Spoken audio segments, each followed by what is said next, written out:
To Alltel Arena here in North Little Rock, Arkansas for the SEC Gymnastics Championships. We are headed for rotation 5. Georgia, as you see, will be on vault, Kentucky on bars. Arkansas has the beam, Auburn on the floor, and the 3 teams that have buys are LSU, Florida, and Alabama. Coach Suzanne Yocklin has the defending national champion Georgia Gym Dogs, and she talked about what the rankings really mean coming into this championship meet. Different schools compete in different regions with different judges, and you know, they're a good indicator of the strongest teams in the nation for sure. But is the number 3 team really better than the number 4 team, or the number 5 team really, or the number 1 team really better than the number 2 team? I think, you know, until you're head-to-head on the floor, you don't really know for sure, and this competition will really show a lot about not only the rankings, but whether the rankings are valid. All teams are evaluated by the same set of judges. Rankings are the guide, but in this competition, 7 teams go head-to-head, 1 day of competition, and the winner here will prove who's the best. This is Courtney Kupets on vault. Half on front pike, beautiful stuck landing. Courtney's sister, Ashley Kupets, scored a perfect 10 on that exact same vault just a few weeks ago at their senior night competition against Michigan, and this will be close to a perfect 10 here. Fantastic pike position in the air, very tight in that pike position, and of course the stuck landing, a crucial element to a 10-0 vault. 9.975. Impressive for Courtney Kupets, who was the NCAA all-around balance beam and bars champ last season. Of course, this is Kentucky's Emilie Rymer. Giant full, giant half. Here comes a release element here. It's a Jaeger, and she's off. Taking a look at her grip now. Oh, here comes Coach Mo Mitchell. There's an issue. It looks like her grip could be broken, which then would mean that that's an equipment failure. Coach Mo can go over and show and talk to the judges. The judges are basically telling her that it was an equipment failure. Possibly broke either on the release or on the recatch of that element, and what it means is that she will be able to go again. Athletes are prepared for this. The coaches prepare them for this. They usually have a second set of grips in their bag. So Emilie went to go get that second set of grips, and she'll start from scratch now. It's a clean slate. No point deduction. Here comes that release element. Not a problem here. No deduction whatsoever. From the start to the finish, they will be evaluated. A little short on a couple of the handstands, but a solid routine for Emilie. Way to come back, especially mentally, after breaking a grip. Now, there are grips that the athletes train with every single day, so quite often, if you've got to switch that grip out, it can... Here's Arkansas's Amy DeFilippo, a very artistic gymnast that has great technical abilities, according to her coach, Mark Cook.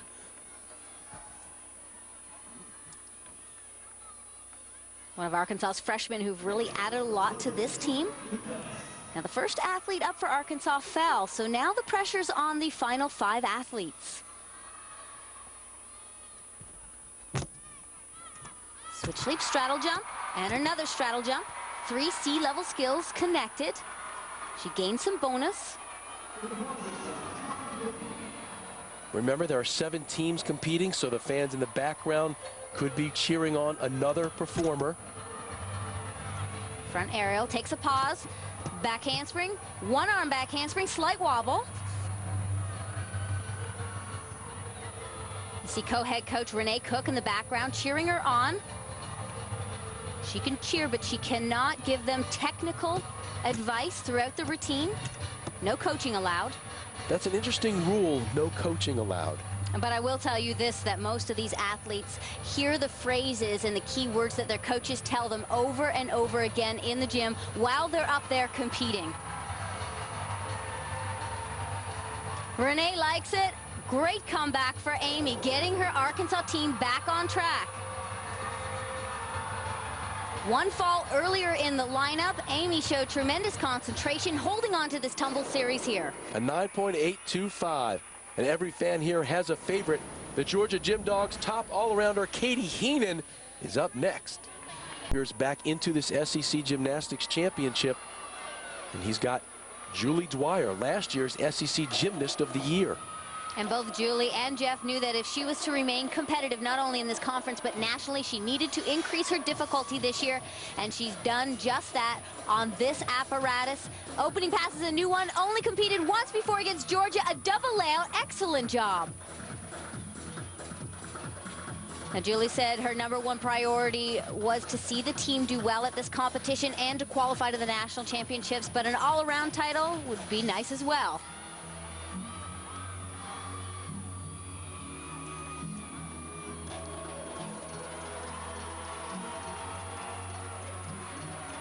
Julie has done so much for her Auburn Tigers. She was the Freshman of the Year. Last year, as we mentioned, SEC Gymnast of the Year.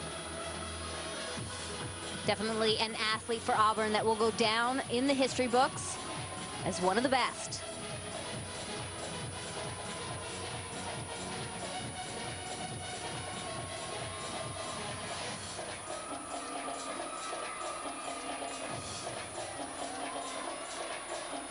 This Auburn team, despite the injuries and the difficulties that they've had, are really giving it a good effort to have a good time in this competition. Julie hanging in there at the end, staying in bounds, a great routine, and showing off some big-time difficulty as well.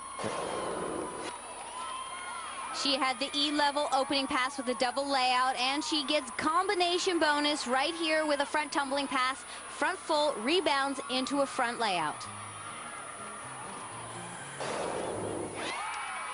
A 9.850 for Julie Dwyer and her Auburn Lady Tigers. Here's Katie Heenan, that go-to girl for the Georgia Gym Dogs. And she's competing after a 9.975 from Courtney Kupets.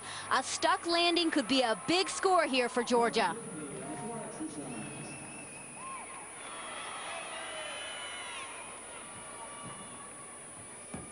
There it is, a nailed landing, beautiful position in the air, big time for Georgia and Katie Heenan.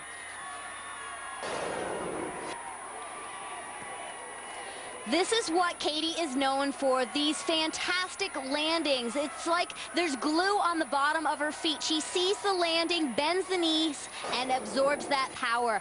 Big score, 9.95. Next up for the Georgia Gym Dogs, you see her, Tiffany Tolnay, the All-American. Tiffany's capable of doing those 1.5 style vaults we saw a couple of the Florida athletes do, but here she stays a little bit conservative with just the Yurchenko layout full, although it is scored out of a perfect 10. Tiffany took the step on the landing. 1/10 deduction for the landing. Look at the length in her stride.